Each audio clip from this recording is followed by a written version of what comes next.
नमस्कार दोस्तों, इस वीडियो में हम सीखेंगे गुणनखंड ज्ञात करना। यानी गुणनखंड कैसे बनाते हैं आज इस वीडियो में हम सीखने वाले हैं। तो मैंने यहाँ पर जो दो प्रकार के सवालों को लिया है। अगर आप इस वीडियो को एंड तक देख ले तो मैं दावे के साथ कह सकता हूँ कि आपको जो है गुणनखंड करने में बिल्कुल भी गलती नहीं करेंगे। यानी कि आप जो गुणनखंड बिल्कुल आसानी से बनाना सीख जाएंगे। ठीक है, तो यहाँ पर चलिए हम जो अब शुरू करते हैं कि गुणनखंड कैसे बनाते हैं। तो पहला सवाल हमारा x की घात 2 प्लस 8x प्लस 12 है। ठीक है, और दूसरा सवाल है हमारा 2x की घात 2 प्लस 11x प्लस 14। यानी कि हमें जो इन दोनों सवालों का गुणनखंड बनाना है। तो सबसे पहले हमारा सवाल 1 है, उसको हम यहाँ पर लिख लेते हैं, फिर हम जो इसका गुणनखंड बनाते हैं। तो सबसे पहला सवाल है हमारा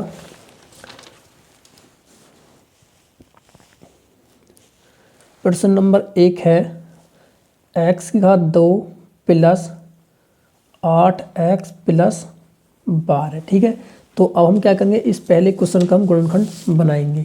अब देखिए कैसे बनाते हैं। यहाँ पर सवाल लिखा हमारा x की घात 2 प्लस 8x प्लस 12। तो यहाँ पर आप देखिए लास्ट वाली संख्या क्या लिखी है, 12। तो हम क्या करेंगे, इस 12 को अलग लिख लेंगे। ठीक है दोस्तों, हमने इस 12 को अलग लिख लिया। अब लिखने के बाद हम क्या करेंगे, इस 12 को हमें ऐसी दो संख्याओं में तोड़ना है। यानी कि हम इस 12 को ऐसी दो संख्याओं में तोड़ेंगे जिससे कि जोड़ने पर तो आए 8। यानी कि जो सकते हैं जो लास्ट वाली संख्या उससे पहले क्या लगाए, जोड़ लगाए। कि इस 12 को ऐसी दो संख्या में तोड़ेंगे कि जोड़ने पर तो, यानी कि जो हमने दो संख्याओं में तोड़ा है उनको जोड़ने पर तो आए 8 और उन दोनों संख्या को गुणा करने पर आए 12। ठीक है, यानी कि लास्ट वाला क्या है 12 और जोड़ने पर आए 8। ठीक है, तो मैंने क्या किया, इस 12 को ऐसी दो संख्याओं में तोड़ लिया जैसे कि मैं जोड़ने पर तो आए 8 और गुणा करने पर आए 12। जैसे कि अब देखिए कोई ऐसी संख्या ढूंढिए जिसकी पहाड़े में 12 आता हो। तो एक तो है 3 चौक 12, यानी कि 3 के पहाड़े में 12 आता है तो 3 चौक 12। लेकिन मैंने यहाँ पर बोला है कि इन दोनों को जोड़ने पर तो आए 8 और गुणा करने पर तो 12 मिल गया। अब मैं इन दोनों को जोड़ूंगा, देखिए 3 और 8 कितना हो गया, नहीं सॉरी 3 और 4 कितना हो गया 7। लेकिन मुझे अब आना कितना है 8, तो यह संख्या नहीं है। ठीक है, तो हम क्या करें, अगली संख्या देखेंगे। और जो 12 है वो किस संख्या के पहाड़े में आता है, तो 12 जो आता है वो आता है यानी कि 6 दूनी 12। तो 6 के में आता है, 6 के पहाड़े में 12 आता है, यानी कि 2 छिक्का 12 या 6 दूनी 12। तो मुझे यहाँ पे पता चल चुका है कि ऐसी दो ही संख्या है 6 और 2 जिनको मैं जोड़ूं तो 8 मिलेगा। देखिए इन दोनों को मैं जोड़ूंगा, 6 और 2 को जोड़ूंगा कितना मिलेगा 8। अब इनकी मैं गुणा करूंगा, 6 और 2 की गुणा करूंगा तो कितना आएगा 12। ठीक है, तो मुझे पता चल चुका है ये 6 और 2 ऐसी संख्या है कि जोड़ने पर तो मुझे 8 मिल गया और गुणा करने पर भी 12 मिल गया। ठीक है, तो अब हम क्या करेंगे, इनको जोड़ेंगे, यानी कि 6 प्लस 2 बराबर 8। ये ठीक है से अलग है। ठीक है, तो हम क्या करेंगे, जो संख्या हमने खोजी उनके पीछे इस तरह से x लगा देंगे और यहाँ पर भी x लगा देंगे। अब हमें करना क्या है, इस 8x की जगह पर हमें इसको लिखना है, यानी कि 6x प्लस 2x। तो यहाँ पर हम लिख लेंगे x की घात 2 प्लस 2x को हम पहले लिख लेते हैं प्लस 6x प्लस 12। ठीक है, अब हमने लिख लिया। अब हम क्या करेंगे, यहाँ पर जो दिया गया है इसका हम विस्तार रूप लिखेंगे। अब विस्तार रूप लिखते कैसे हैं, अब देखिए यहाँ पर लिखा है x की घात 2, तो मैं x की घात 2 को लिखूंगा x गुणा x लिख दिया, क्योंकि x की घात 2 है। अगर मान लीजिए ये होता x की घात 3 तो इसको लिखते हम x गुणा x। ठीक है, यानी जितनी उसकी घात है उतनी बार हम गुणा करेंगे। x की घात 3 है, 1 2 3, यानी कि x की गुणा हमने कितनी बार की है 3 बार की है। तो यहाँ पर उसी प्रकार x की घात 2 है तो उसकी गुणा मैंने 2 बार कर दी। अब देखिए यहाँ पर प्लस है तो प्लस लगा देंगे। अब देखिए 2 लिखा, 2 गुणा x प्लस, अब इस 6 को भी हम तोड़ लेंगे, 2 गुणा 3, 2 तिया 6 और गुणा में x। ठीक है, और प्लस है तो प्लस लगा दिया। अब इस 12 को भी हम तोड़ेंगे। अब इस 12 को भी हम छोटे छोटे संख्या में तोड़ लेंगे, 2 गुणा 2 गुणा 3, 2 दूनी 4, 4 तिया 12। अब देखिए हम क्या करेंगे, पहले इन दोनों में यहाँ तक ये देखेंगे कि इन दोनों में सेम क्या है, यानी कि इन दोनों में कॉमन क्या है।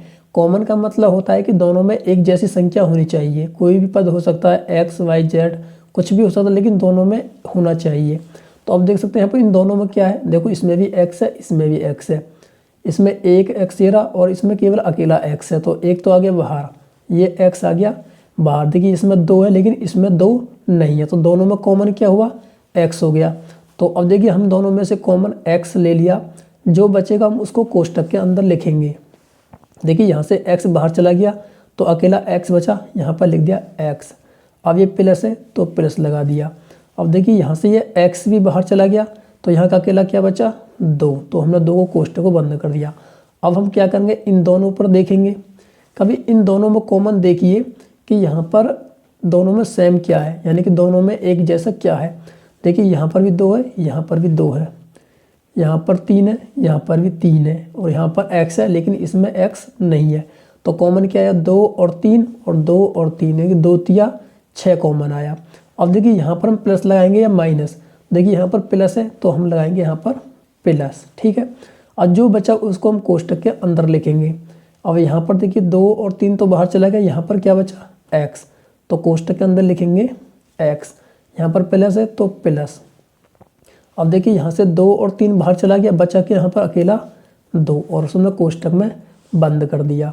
अब देखिए यहाँ पर इन दोनों में एक बात और मैं आपको बता दूं कि यहाँ पर जो संख्या है जैसे कि x प्लस 2 है, वही संख्या यहाँ पर आएगी। दोनों जो जगह संख्या है वो सेम रहेंगी, x प्लस 2 तो यहाँ पर भी x प्लस 2 ही आएगा, ठीक है। इसी तरह से दोनों संख्या क्या रहेंगी, सेम रहेंगी। अब देखिए इन दोनों में x प्लस 2 और x प्लस 2 दोनों में कॉमन है, तो यहाँ पर क्या आया, x प्लस 2 दोनों से कॉमन आ गया। अब बचा क्या, x और 6, तो इसको हम कोष्टक में लिखेंगे x प्लस 6, ठीक है। तो यहाँ पर आपका फाइनल आंसर आ चुका है। या तो आप इसको पहले लिख सकते हैं यानी कि x प्लस 6 और x प्लस 2, ठीक है। तो यहाँ पर भी आपका फाइनल आंसर है, ठीक है। इन दोनों में से आप कोई भी आंसर दे सकते हैं। अब हल करना सीखेंगे हम क्वेश्चन नंबर 2 को। तो क्वेश्चन नंबर 2 क्या है, हम उसको लिख लेते हैं। तो क्वेश्चन नंबर 2 है हमारा 2x की घात 2 प्लस 11x प्लस 14, ठीक है। तो यहाँ पर आप जो थोड़ा ध्यान से इस क्वेश्चन को समझिए, क्योंकि इस क्वेश्चन में और क्वेश्चन दोनों क्वेश्चन में अलग अलग अंतर है, ठीक है। तो अब देखिए इस क्वेश्चन नंबर 2 को कैसे हल करेंगे। यहाँ पर आप देखिए एक्स स्क्वायर लिखा है और उससे पहले क्या लिखा है, 2 लिखा हुआ है, और जो लास्ट में क्या लिखा है, 14। तो हम क्या करेंगे, जो एक्स स्क्वायर से पहले जो गुणांक लिखा है, यानी कि एक्स स्क्वायर का जो गुणांक है, अब देखिए यहाँ पर एक्स स्क्वायर का गुणांक क्या है, 2। तो इस 2 की गुणा हम क्या करेंगे, लास्ट वाली संख्या से गुणा करेंगे, यानी कि इस 2 की गुणा इस वाली से करेंगे तो कितना आएगा, 14 दूनी 28। तो इस 28 को हमने अलग लिख लिया। अब हम क्या करेंगे, इस 28 को ऐसी 2 संख्याओं में तोड़ेंगे जिससे कि गुणा करने पर 28 मिले उन दोनों संख्याओं की, और जोड़ने पर, यहाँ पर प्लस है तो जोड़ने पर मुझे क्या मिले, 11 मिले। तो हमें पता है कि जो 28 है वो 14 के पहाड़े में आता है, यानी कि 14 दूनी 28। अब देखिए मैं इन दोनों की गुणा कर ली, मैंने 14 दूनी 28 तो मिल गया, लेकिन इन दोनों को मैं जोड़ूंगा, 14 प्लस 2 तो कितना आएगा, 16। लेकिन हमें कितना आना था, 11। तो हम क्या करेंगे, ये तो नहीं हो सकती, ठीक है। अब हम कोई अगली सोचेंगे। तो अगली क्या हो सकती है, देखिए वहाँ पर, और 28 जो किसके पहाड़े में आता है, 4 के पहाड़े में आता है, नहीं 4 सत्ते 28। तो अब देखिए मैं 4 की गुणा 7 में करूँगा तो 28 मिल गया, लेकिन जब मैं इनको जोड़ूंगा 4, यानी कि 7, 4 प्लस 7 बराबर 4 और 7 कितना होगा, 11। तो हमें पता चल चुका है कि ये ऐसी दोनों संख्याएं हैं, जब इनकी मैं आपस में गुणा करूँगा 28 मिलेगा, और इनको मैं जोड़ूंगा तो 11 मिलेगा, ठीक है। तो हम क्या करेंगे, इन दोनों संख्या को इस तरह से लिख देंगे, 4 प्लस 7 बराबर 11। अब हम क्या करेंगे, जो हमने संख्या को लिखा उनके पीछे x लगा देंगे, तो ये हो जाएगा 11x, यानी कि 4x प्लस 7x बराबर कितना होगा, 11x। अब हम क्या करेंगे, इस 11x की जगह पर इतने को लिखेंगे, 4x प्लस 7x को। तो यहाँ पर हम लिख देते 2x की घात 2 plus 4x plus 7x plus 14, ठीक है। अब हम क्या करेंगे, इसका विस्तार रूप लिखेंगे। अब विस्तार रूप में लिखते कैसे, देखिए ये 2 गुणा x गुणा x, ठीक है। x की घात 2 है तो मैंने x की गुणा क्या बार की है, 2 बार की है, ये मैं आपको पिछले सवाल में बता चुका हूँ। और प्लस तो हमने प्लस लगा दिया।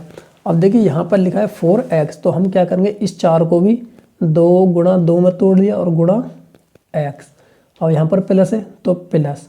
और देखिए यहाँ पर लिखा है 7x, तो 7 तो 7 में टूटेगा, 7 गुणा x। अब देखिए प्लस, ये इस 14 को हम किस में तोड़ेंगे, यानी कि 7 गुणा 2 गुणा 2, ठीक है, यानी कि 7 गुणा 2 गुणा 2, ये 2 है, ठीक है। अब देखिए हम क्या करेंगे, पहले इन दोनों पर हम काम करेंगे, ठीक है। इन दोनों में देखेंगे कि इन दोनों में सेम क्या है। तो देखिए यहाँ पर भी 2 है, यहाँ पर भी 2 है, यहाँ पर भी x है और यहाँ पर भी x है। तो इन दोनों में कॉमन क्या हो गया, यानी कि दोनों में एक जैसा क्या है 2x, तो दोनों से कॉमन क्या आ गया 2x, ठीक है। यहाँ पर भी 2 है, यहाँ पर भी 2 है, x से रहा, x से रहा। अब जो बचा है उसको हम कोष्टक के अंदर लिखेंगे।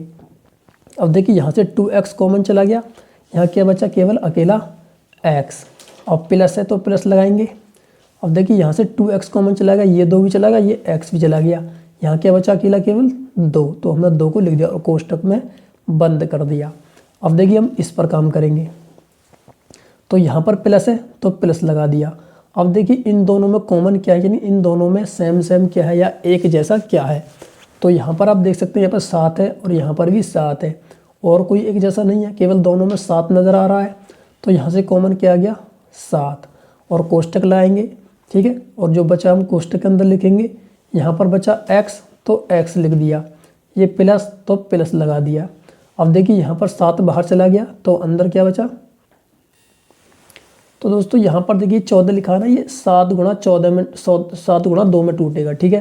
तो अब देखिए यहाँ पर इन दोनों में 7 कॉमन आ गया, और यहाँ क्या बचा x, ठीक है। तो ये 14 को हम तोड़ेंगे 7 गुणा 2 में, 2 फालतू लग गया था, ठीक है। तो अब देखिए यहाँ 7 बाहर चला गया, तो यहाँ क्या बचा केवल अकेला 2, तो हमने लिख दिया यहाँ पर अंदर कोष्टक में 2। अब देखिए इन दोनों में x+2 और x+2 कॉमन है, तो ये हो गया x+2 कॉमन आ गया, और बचा क्या हमारा 2x + 7, ठीक है। तो हम क्या करेंगे, या तो आप इसको भी आंसर दे सकते हैं या आप इसको पहले लिख सकते हैं, यानी कि 2x + 7 और कोष्टक में x + 2, ये भी आप आंसर दे सकते हैं, ठीक है। तो दोस्तों मैंने आज आपको एकदम डिटेल में समझाया कि गुणनखंड कैसे बनाया जाता है। अगर आपको वीडियो पसंद आए तो वीडियो को लाइक कीजिए, अगर आप मेरे चैनल पर चैनल को सब्सक्राइब करके बेल आइकन को प्रेस कर लीजिए। चलिए फ्रेंड, मिलते हैं अगली वीडियो में, तब तक के लिए बाय।